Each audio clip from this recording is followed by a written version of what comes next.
क्षरन्तुं मनश्चक्रे योग मायामुपाश्रित। भगवान शब्द से प्रारंभ किया सुखदेव जी ने रास लीला को। ये भगवान की लीला है, साधारण मानव की लीला नहीं है, इसमें संदेह मत करना। जो खड़ेश्वर संपन्न है वही भगवान। भगवान ने देखा शरद ऋतु की पूर्णिमा तिथि में पूर्ण चंद्र प्रकट हुआ, अमृत वर्षिणी किरणों से सारे विश्व को अभिरंजित कर दिया। रात्रि में कमल पुष्प खिले हुए, शीतल मंद सुगंध तीनों प्रकार की पवन चल रही है। इस सब वातावरण को देखकर भगवान श्री कृष्ण के मन में रंतुम रमण करने की, रास करने की इच्छा हुई। गोपियों की इच्छा तो होती थी ही, आज भगवान के मन में भी इच्छा हुई। ये था माम प्रपद्यन्ते तास्ततै भजाम्यहम्।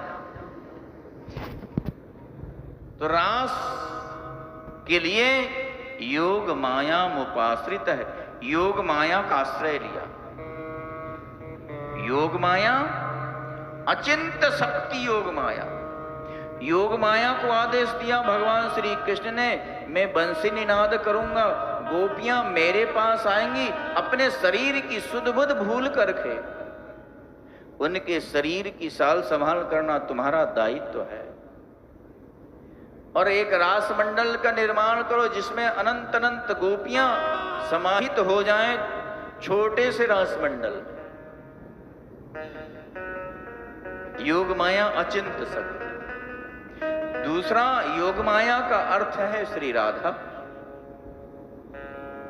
योगा या माया, योग माया जो श्री कृष्ण से संयोग करा दे वही योग माया है।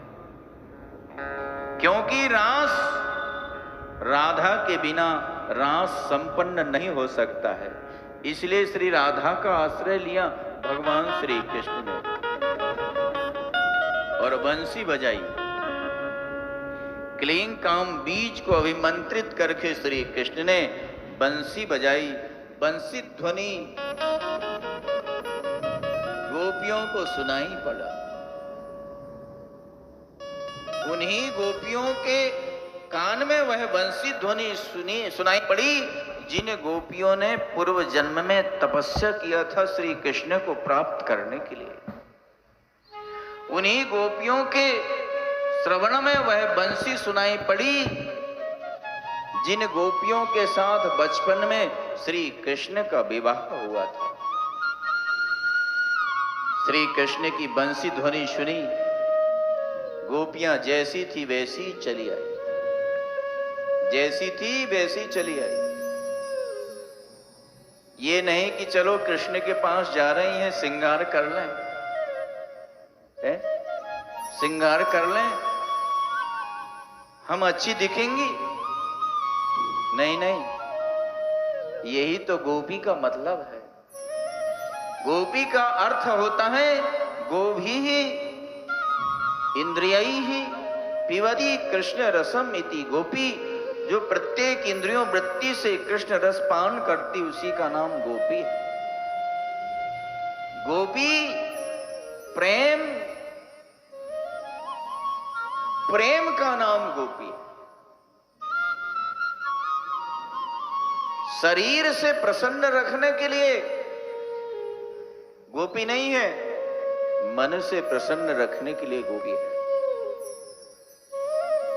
गोपियों से शिक्षा लेनी चाहिए। भगवान शरीर की सुंदरता से प्रसन्न नहीं होते हैं, मन की सुंदरता से प्रसन्न होते हैं। अरे शूर्पणखा भी आई थी भगवान को प्रसन्न करने के लिए, सुंदर बन करके। भगवान ने स्वीकार नहीं किया। और वही शबरी कितनी कुरूपा थी, लाखों वर्ष की उम्र थी, और भगवान ने उसे गजगामनी कहा। गजगामनी आपको पता है किसके लिए प्रयोग होता है? जो गज के समान उन्मत्त चले उसको नाम गजगामनी कहते हैं। भगवान ने सबरी को गजगामनी का, भामनी शब्द का प्रयोग किया श्री राम ने।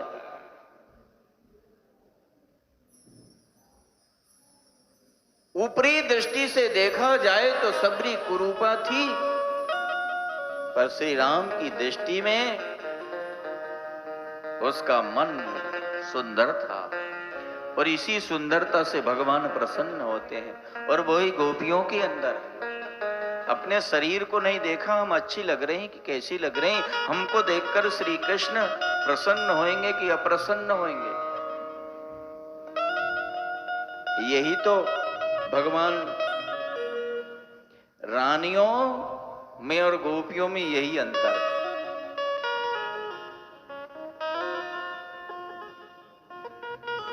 एक बार द्वारका में द्वारकाधीश से रुक्मणी आदि रानियों ने प्रार्थना किया कि भगवान जैसे आपने वृंदावन में रास किया राधा गोपियों के साथ, वैसा क्या हम हमारे साथ रास नहीं कर सकते?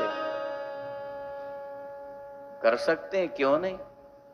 पर राधा नहीं है, वृंदावन नहीं है, यमुना नहीं है, गोवर्धन पर्वत नहीं है। यहाँ रानियों ने कहा रेवतक पर्वत को हम गोवर्धन पर्वत मान लेते, रेवतक पर्वत, और इसके पास जो वन है उपवन उसको वृंदावन मान लेते, गोमती को ये यमुना मान लेते, और आप श्री कृष्ण है ही है। रुक्मणी ने कहा मैं राधा बन जाऊंगा, और ये रानियां हैं ये अष्ट सखी बन जाएंगी, अन्य रानियां गोपियां बन जाएंगी। भगवान ने कहा ठीक है। भगवान ने कहा कि आज पूर्णिमा की रात्रि है, मैं जा रहा हूं रेवतक पर्वत पर बंसी बजाऊंगा, तुम लोग आ जाना। ठीक है। भगवान कृष्ण गए, बंसी बजाई, रानियों ने सुना बंसी बज रही है, चले रास करने। बोले चलो, पर श्रृंगार तो कर लो कम से कम। रानियां जो श्रृंगार में जुटी तो कम से कम 2 घंटा तो लग ही गया। रानियां हैं और वो भी भगवान की। भगवान बंसी बजाते रहे 2 घंटा तक। फिर अपना दर्पण में मुख देखा, अरे ये साड़ी मैचिंग नहीं खा रही, ये हार मैचिंग नहीं खा रहा। फिर पूरा श्रृंगार बदला, फिर 16 श्रृंगार किया। रात भर श्री कृष्ण बंसी बजाते रहे, रात भर रानियां श्रृंगार करती रही। सुबह भगवान थक करके आ गए। अरे रानियों, तुम लोगों को बंसी ध्वनि नहीं सुनाई पड़ी? बोले सुनाई तो पड़ी, फिर तुम लोग आई क्यों नहीं? बोले हमारा श्रृंगार ही खत्म नहीं हुआ। भगवान ने कहा तुम में और गोपियों में यही अंतर है। जब मैंने वृंदावन में यमुना पुलेन पर बंसी वट पर जब बंसी बजाई थी, तो वहां गोपियों ने सुनकर के ये नहीं देखा था कि हम सुंदर लग रहे हैं कि कैसी लग, असुंदर लग रही।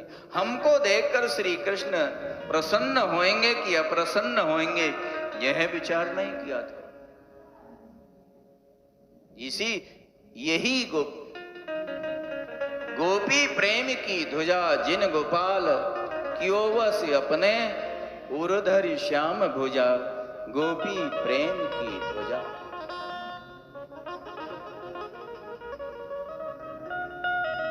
एक गोपी भोजन पका रही थी। उसी समय